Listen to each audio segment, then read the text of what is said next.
For months, we've called for Senate Democrats to stand and support our troops and pass the defense appropriation legislation.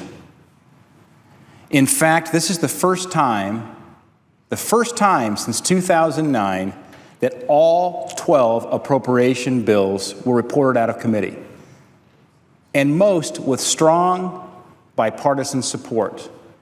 I serve on the Appropriations Committee. In fact, I serve on the Defense Appropriations Subcommittee. But today we are once again considering opening debate on the Department of Defense Appropriation Act of 2016, a bill that passed out of the Appropriations Committee on June 11th with a very strong bipartisan vote of 27-3.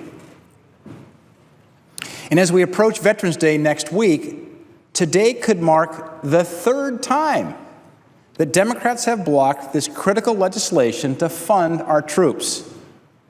And this comes at a time when our troops are actively engaged in multiple theaters abroad, and they need the critical support of our nation's growing mission overseas.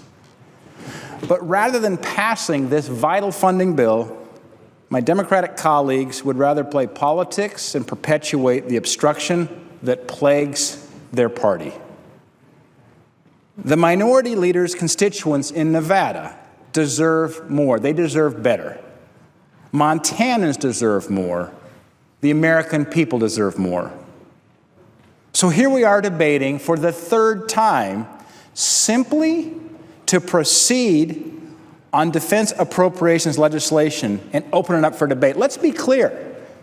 The way the process works is we have to have first a vote to bring the bill to the floor to begin deliberation. This, the greatest deliberative body in the world, we can't even deliberate on the defense appropriations bill because our friends across the aisle are blocking it. It is time to open it up for debate. Open it up for amendments. This is the process of the United States Senate. The American people, the troops, deserve more.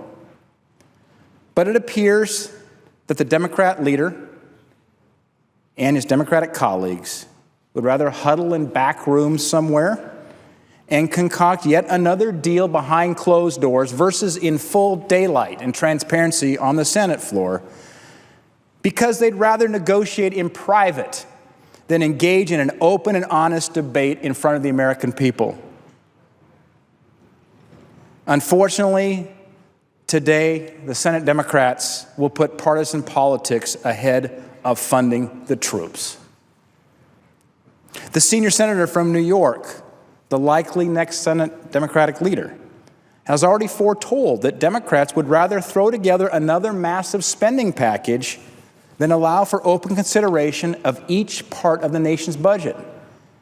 No wonder we're 18 going on $19 trillion in debt. And he said, and I quote, "We could pass a defense bill, and then they could say, well, we'll do a continuing resolution on the rest of it, violating the 50-50 deal. We need to negotiate an omnibus all at once and all together." I reject that. Montanans know firsthand the importance of supporting our men and women in uniform. The passage of this legislation is critical to carrying out our missions in an increasingly dangerous world. And it's important regarding the missions we support in Montana.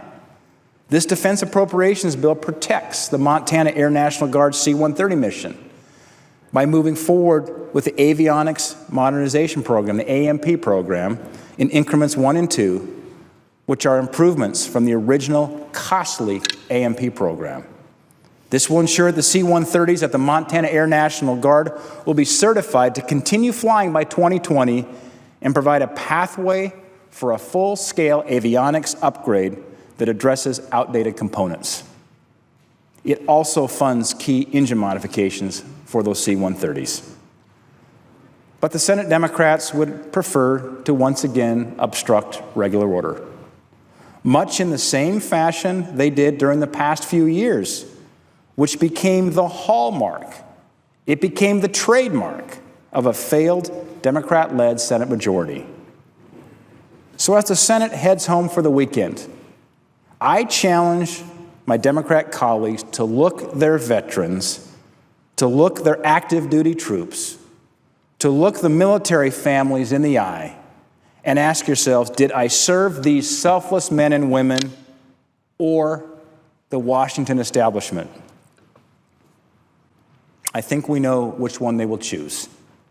I encourage my Senate Democrat colleagues to change course. We have a chance to change course on this upcoming vote. Vote yes on moving this critical defense legislation forward.